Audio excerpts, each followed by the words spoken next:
السلام علیکم ورحمۃ اللہ وبرکاتہ۔ لرن قرآن بیسکس میں خوش آمدید، جہاں ہم قرآن پاک کو صحیح طریقے سے پڑھنے کے اصول سیکھتے ہیں۔ امید ہے کہ آپ سب خیریت سے ہوں گے۔ پچھلی ویڈیو میں ہم نے حروف مستعلیہ کے بارے میں سیکھا تھا، جہاں ہم نے ان حروف کی خصوصیات پر بات کی تھی جو ہمیشہ موٹے پڑھے جاتے ہیں۔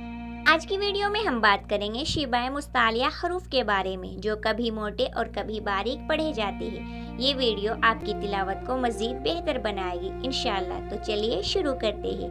اعوذ باللہ من الشیطان الرجیم، بسم اللہ الرحمن الرحیم۔ پچھلی ویڈیو میں ہم نے حروف مستعلیہ کو سیکھا۔ حروف مستعلیہ وہ حروف جو ہمیشہ موٹے پڑھے جاتے ہیں، وہ سات ہیں: خ، صاد، ضاد، ط، ظ، غین، قاف۔ یہ وہ 7 حروف جو ہمیشہ پر پڑھے جاتے ہیں، یعنی موٹی آواز میں پڑھے جاتے ہیں۔ اگر آپ نے ابھی تک یہ ویڈیو نہیں دیکھی تو دیکھ لیجئے۔ آج کا جو ہمارا ٹاپک ہے وہ ہے شیبہ مستعلیہ۔ شیبہ مستعلیہ وہ حروف ہے جو کبھی موٹے اور کبھی باریک پڑھے جاتے ہیں۔ وہ 3 ہیں، ان کی تعداد 3 ہے: الف، لام، را۔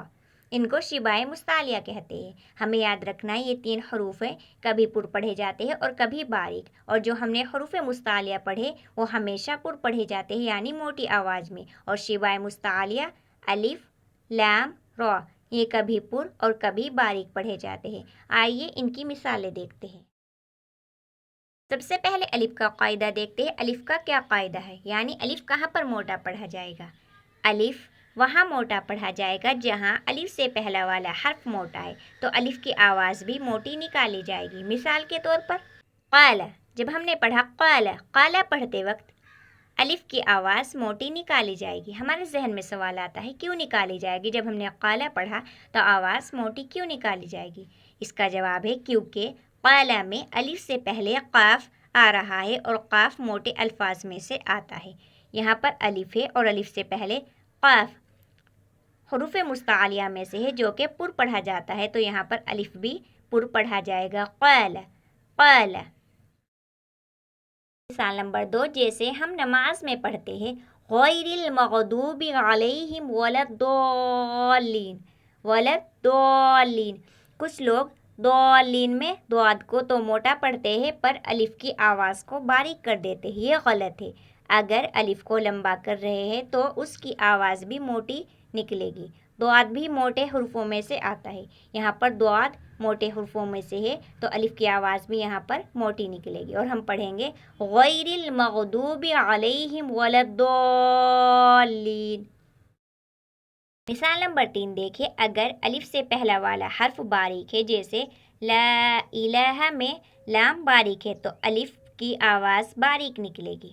جیسے یہاں پر لام باریک ہے تو الف کی آواز بھی یہاں پر باریک نکلے گی، کیونکہ یہ اپنے سے پہلے حرف کا محتاج رہتا ہے۔ شیبہ مستعلیہ کی ہی پہچان ہے، جب بھی ان سے پہلا حرف پر ہوگا تو یہ بھی پر پڑھے جائیں گے، اگر ان سے پہلا حرف باریک ہے تو یہ بھی باریک پڑھا جائے گا۔ جیسے یہاں پر مالا، مالا میں الف باریک پڑھا جائے گا کیونکہ میم باریک حرفوں میں سے، میم پر حرفوں میں سے نہیں ہے۔ اسی طرح یہاں پر زال، زال باریک ہے تو الف بھی یہاں پر باریک پڑھا جائے گا۔ اذا، اذا۔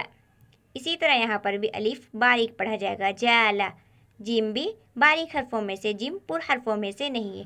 مالا، اذا، جالا۔ یہاں الف کی آواز باریک ہے کیونکہ الف سے پہلا والا حرف باریک ہے۔ ہمیں اس بات کا خیال رکھنا ہے، اگر ان سے پہلا حرف پر ہے تو یہ حرف پر پڑھے جاتے ہیں، اگر ان سے پہلا حرف باریک ہے تو باریک پڑھے جاتے ہیں۔ آج ہم نے سیکھا کہ حروف مستعلیہ کون سے ہیں اور انہیں ہمیشہ موٹا پڑھا جاتا ہے، جبکہ شیبہ مستعلیہ وہ حروف ہے جو کبھی موٹے اور کبھی باریک پڑھے جاتے ہیں۔ امید ہے آپ کو آج کی ویڈیو پسند آئی ہوگی۔ اگر آپ نے کچھ نیا سیکھا ہے تو ویڈیو کو لائک کریں اور شیئر کریں۔ ہمارے چینل لرن قرآن بیسکس کو سبسکرائب کریں تاکہ آپ مزید ایسی ہی معلوماتی ویڈیوز دیکھ سکیں۔ اگر آپ کے ذہن میں کوئی سوال ہو یا آپ کسی خاص موضوع پر ویڈیو دیکھنا چاہتے ہو تو براہ کرم کمنٹس میں ہمیں بتائیں، ہم آپ کی تجاویز کو ضرور سنجیدگی سے لیں گے۔ اللہ تعالی ہمیں قرآن کو درست طریقے سے پڑھنے، اس کے احکامات پر عمل کرنے کی توفیق عطا فرمائے، آمین۔ جزاک اللہ خیرہ۔ اگلی ویڈیو تک کے لیے اللہ حافظ، اپنا خیال رکھیے اور ہمیں اپنی دعاؤں میں یاد رکھیے۔